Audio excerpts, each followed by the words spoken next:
Hola, mi nombre es Simón y de parte de Mundo Anatómico y de la gran familia Amir Venezuela, hoy te quiero hablar sobre el mecanismo de secreción de insulina. Probablemente has escuchado que tu páncreas secreta insulina luego de que te comes algún tipo de alimento, como por ejemplo un chocolate.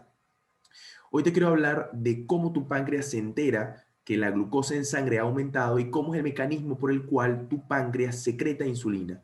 Insulina que intenta disminuir los niveles de glucosa en sangre y así mantener la glucemia dentro de un rango fisiológico constante que oscila entre 80 a 100 miligramos por decilitro. Entonces, partimos de que te has comido este chocolate y este chocolate a través del tubo digestivo es fragmentado en monómeros. Estos monómeros, que son monosacáridos, específicamente glucosa, es absorbida a través del intestino, a través de una célula conocida como enterocito. Viaja entonces la glucosa en sangre, a través del torrente sanguíneo, viaja hacia la célula beta pancreática, que es el lugar del páncreas específicamente donde se sintetiza y se secreta la insulina. Esta glucosa que viaja a través del torrente sanguíneo ingresa al citoplasma de la célula beta pancreática por un transportador.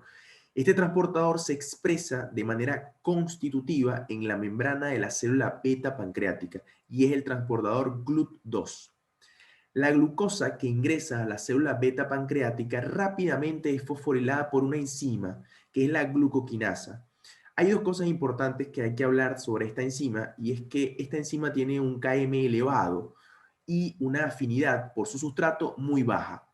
Hay que recordar que el Km es la concentración del sustrato, en este caso glucosa, en la que la velocidad de la reacción enzimática es la mitad de la velocidad máxima. Y es muy importante entender el Km porque guarda íntima relación con la afinidad de una enzima por su sustrato, una relación que es inversamente proporcional. Es decir que la glucoquinasa tiene un Km elevado, indirectamente o tácitamente estamos diciendo que la afinidad de esta enzima por su sustrato es baja.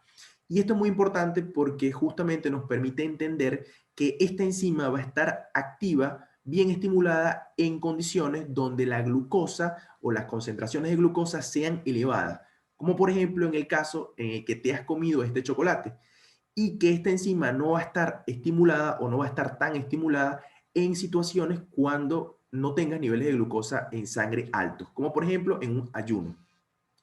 Entonces, esta glucosa 6-fosfato rápidamente pasa a formar piruvato a través de la glucólisis aeróbica, piruvato que luego ingresa a la mitocondria, donde sufre un proceso de descarboxilación oxidativa de piruvato, se forma acetil-CoA que ingresa al ciclo de Krebs o ciclo de los ácidos tricarboxílicos, y es ahí donde se forma gran cantidad de coenzimas reducidas, coenzimas que finalmente a través de la cadena de transporte de electrones y fosforilación oxidativa, promueven un aumento en la síntesis de ATP o promueven un aumento en la síntesis relación ATP-ADP.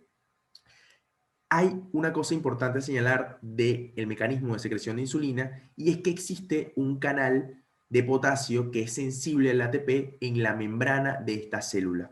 Hay que recordar que el potasio es un catión que se encuentra en mayor concentración en el medio intracelular y por su gradiente electroquímico se favorece la salida de potasio desde el interior de la célula hacia el exterior de la célula. Pero este canal es sensible al ATP. Entonces, aumentos en los niveles de ATP provocan una inhibición de este canal de potasio. Como el potasio es un catión, es decir, es un ion positivo, una inhibición y por ende una acumulación de potasio en el medio intracelular va a provocar una despolarización de la membrana. Es decir, el potencial de membrana de esta célula beta pancreática se vuelve menos negativo, que es lo mismo decir que se vuelve más positivo. Para dar valores hipotéticos, si este potencial de membrana de esta célula se encontraba en menos 70 milivoltios, al despolarizarse, este potencial de membrana de esta célula llegaría a menos 50 milivoltios, que es decir, se vuelve menos negativo o más positivo. Esta despolarización promueve a su vez una apertura de canales de calcio que dependen de voltaje. Y sabiendo que el calcio se encuentra más concentrado afuera de la célula que en el interior de la célula, Al abrirse estos canales dependientes de voltaje, el calcio ingresa desde el exterior de la célula hacia el interior de la célula.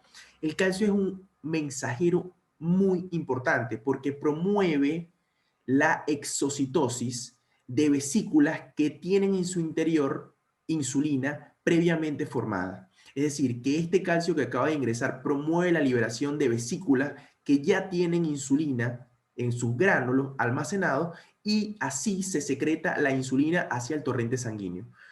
¿Para qué? Para que esta insulina viaje hacia los tejidos periféricos y actúe a través de un receptor tirosinquinasa, que después en otro video hablaremos, y cumpla las funciones de la insulina, que en términos generales, si hablamos desde el punto de vista proteico, decimos que es una hormona anabólica. Si hablamos desde el punto de vista lipídico, decimos que es una hormona que favorece la formación de grasa, es decir, es una hormona lipogénica.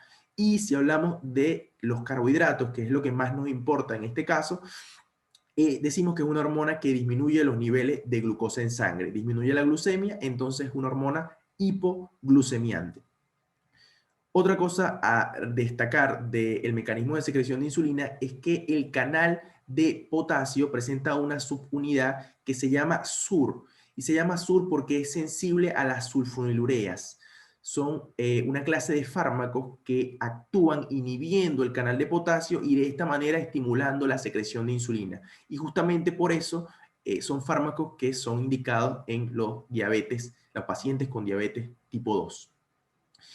Y otra cosa importante a destacar del mecanismo de secreción de insulina es que este es un mecanismo rápido de secreción de insulina. Y también existen mecanismos genómicos o factores de transcripción que estimulan nuevamente la síntesis de insulina de nuevo.